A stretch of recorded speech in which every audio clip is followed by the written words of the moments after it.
Hello everyone, I am Susmita Guho, a postgraduate student of the Department of Computer Science at the University of Bardhaman.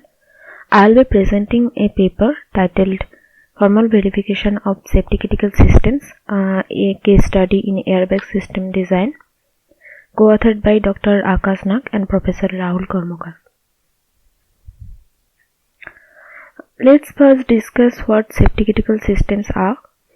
Safety critical systems are systems which can't be allowed to fail. So if it fails, it might lead to a serious outcome. So these are some common examples of safety critical systems. Most of us are familiar with pacemaker, nuclear power plant, control system, airbag system. The failure of any one of these systems may cause injury or lead to loss of life or severe economic and environmental damage. Now let's come to traditional software testing and how software is traditionally tested. We have 4 phases. First is just planning phase, where we plan on what type of test we want to run on the software. Then comes the design phase, where the testers design several test cases. These test cases contain input values, some of them in valid range to check whether the software produces output correctly, and some of them in invalid range to check how the software performs under exceptional conditions. And the problem with this is that these tests are not exhaustive, because we cannot test software for all possible combinations, and also these test cases may suffer from designer bias. The third phase is test execution, which is actually running the software against these tests. And finally, we have the summary reporting, where we state what test pass successfully and what test fails. If one or more test fails, then we have to fix those bugs. Now, why safety critical systems are different? We cannot test safety critical systems as we test traditional software, because we cannot afford to have bugs in the safety critical systems due to designer bias, or because of the test cases are not exhaustive. If there is bugs in the final product, then it may lead to loss of life or economic damage, so we cannot allow that. So here comes the model checking. It's a formal verification method, and it checks for all possible reachable states against the set of input safety requirements. We can use safely for safety critical system. The main features of model checking is that it is fully automatic. So there are no manual component and no manual test case designing phase. So this would automatically remove 2 problems we had. Second, it is exhaustive, so we don't have to worry about that some inputs are missed in the testing phase or not. So we have all possible combinations, and also it supports the checking of concurrent system. The only drawback of model checking is that it cannot be used for very large systems with a lot of states. Let us now look at the model checking process. So we have 5 steps in the process typically. First, we have this overall system description, and we use this description to create a model of the system. And the system usually modeled as a transition system, which basically simulates all possible reachable states of the system. Once we have this transition system model, we need to encode it in a modeling language. We generally use model checker or modeling language for this purpose. For our paper, we use NeoSMB, which is a popular model checking language. Fourthly, we have to encode the safety properties which we want the system to hold all the times. We have to encode the safety properties in a logic language. There are many languages available. Among them, 3 are most common. Firstly, we have LTL, linear temporal logic. Secondly, we have CTL, computation tree logic, and then we have CTL star. We have used LTL for our purposes in this paper. Finally, we have to verify the system using model checker. Here we use NewSMB, which takes the model and safety properties as input and simulates all the possible states of the model and verifying against the safety properties and reports whether any violations have occurred or not. Let's now talk about airbag systems. According to World Health Organization, an estimated 1.35 million deaths occurred worldwide in 2016 due to road traffic injuries.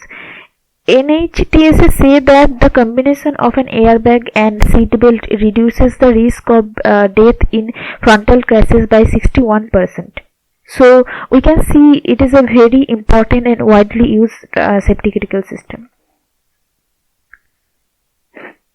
The basic architecture of airbag system is like this. There are two sensors usually. One is frontal sensor and another is rear. And these sensors are usually pressure or acceleration sensor. And the microcontroller takes a decision whether or not a crash has occurred depending on the sensor values. FET is a field effect transistor which routes power from the power supply to the phasic, and the phasic is responsible for both routing the power and the signal to inflate the airbag squibs. So for airbag system to satisfy all safety requirements, they need to specify two requirements specifically. First is that the airbag must never deploy when there is no crash. Secondly, they must be deployed whenever there is a crash. These requirements have been specified using LTL, where the G operator specifies that the condition must hold globally, that is in every state. So the first requirement is very important because most of the time there is no crash, because crashes are rare events, and if the airbag deployed when there is no crash, then the airbag itself would be responsible for causing the crash. The typical design of an airbag is the single microcontroller based design, which we have shown here. Both of these sensor and are acceleration sensor, and they feed into the microcontroller. The microcontroller takes a decision based on the sensor values, and it activates the FET if there is a crash. And if the FET is turned on, the power supply is routed to the phasic, and the microcontroller sends arm and fire signal to phasic. Then the phasic forwards those signal and power to the airbag squibs, which cause it to inflate. But the problem with this design is that there is a chance of phasic short circuited. That is, a power line is shorted with the signal line, and the airbag squibs will be deployed even if the microcontroller has not sent an arm and fire signal. Now, if any of the components, sensor or microcontroller or phasic fails, then the system will fail. So an improvement over that design is the dual microcontroller based design, where there are two microcontrollers. So even if one fails, the other will work. But the system can still fail if the phasic is short circuited. So what we have proposed is this improved design. Here we have added a lot of redundancy to ensure there is no single point of failure. First, we have added redundancy to the sensors. Sensor can get easily damaged. So here we have 3 frontal sensors and 3 rear sensors. Microcontroller 1 and microcontroller 2 receive input from these sensors and uses triple voting to arrive at a majority decision. And microcontroller 3 and microcontroller 4 both take the final decision independently, and they do not interact with each other, so that any failure in one will not affect the other. The decision then routed to the FASIC individually and both in a combined fashion using OR gate. We have 2 FATEs in a parallel configuration. So even if one of these FATEs fail, the power supply can still be routed through second FATE. And this power supply is not routed through FASIC, and thereby there is no possibility of a shortage inside the FASIC. Let's now compare these 3 designs we have seen. So in the first 2 design there are 2 sensors, and in our proposed design there are 6. So we have added redundancy there. So a sensor failure will not cause the airbag system fail. There are 1 microcontroller in the first design and 2 in the second one, and 4 in ours. So microcontroller failure is less likely. All the system is architecturally correct, and therefore there will be no safety property violation without component failure. So the main point here is how many component failures do we need for a safety violation to take place.